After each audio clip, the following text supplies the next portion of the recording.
మీకు ఈరోజు వీటన్నిటితో ఒక కొత్త ఆయుధం చేసి చూపిస్తాను. మెయిన్‌గా కొబ్బరి పీచు ఇంపార్టెంట్ అనమాట. కొబ్బరి పీచుని ఇలా సెపరేట్‌గా పీచులుగా తీసేసుకొని, వాటిని పాత దువ్వెన తీసుకొని ఒకసారి మొత్తం దువ్వేసుకుంటే ఉన్న పొట్టంతా రాలిపోతుంది. దాన్ని ఇలా ఒక పుల్లకి మొత్తం ఇలా చుట్టేసుకోవాలి. ఒక దారం తీసుకొని ఊడిపోకుండా పీచంతా ఊడిపోకుండా ముడేసేసుకోండి. తర్వాత దాని ఎడ్జ్ ఒకసారి కట్ చేసేసుకొని, ఎడ్జెస్ పీచులుగా లేకుండా సమానంగా ఒకసారి కట్ చేసేసుకోవాలి.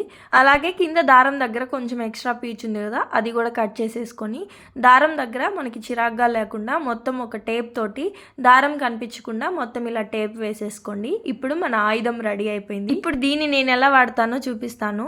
నేను ఇవి 2 తయారు చేసి పెట్టుకున్నాను. ఒకటేమో పూజ రూమ్లో ఇలా మనకి అగరబత్తులు పెట్టినప్పుడు ఆ పౌడర్ అంతా పడుతుంది కదా, అది క్లీన్ చేసుకుని ఒకటి దోస ప్యాన్కి ఆయిల్ పూసుకొని దోస వేసుకోవడానికి చాలా బాగా యూజ్ అవుతుంది. ఒకసారి ట్రై చేయండి.